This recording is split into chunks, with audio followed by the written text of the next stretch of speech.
আল্লাহর নবী সেজদার মধ্যে পড়ে কাঁদতে থাকবে, ইয়া রব হাবলি উম্মতি, আল্লাহ আমার উম্মত গুনাহগার, আমার উম্মত গুনাহগার, আমার উম্মত গুনাহ করে ফেলছে, আল্লাহ আমার উম্মতের কি হবে, আল্লাহ আমার উম্মতের হবে কি?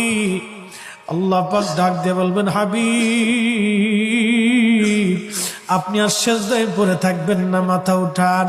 আপনি কাঁদেন কেন?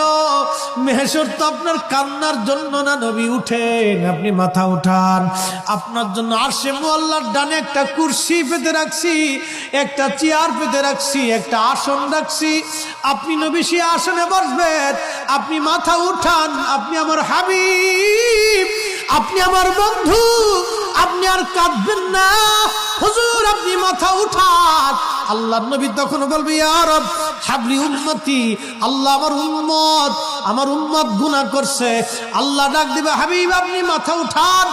আপনি সর্বপ্রথম হামদের পতাকা উড়াবেন, আপনি সুপারিশের পতাকা উড়াবেন, আপনি যাকে খুশি তাকে নিয়ে জান্নাতে চলে যান।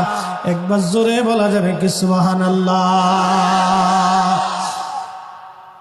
নবী আমার ডেকে বললেন, আয়েশা রে, মানুষের জীবনের কঠিন সময় যখন তার মৃত্যুর সময় এসে যায়, কঠিন মৃত্যুর দূত আসে, যখন গুনাহগার ব্যক্তি যখন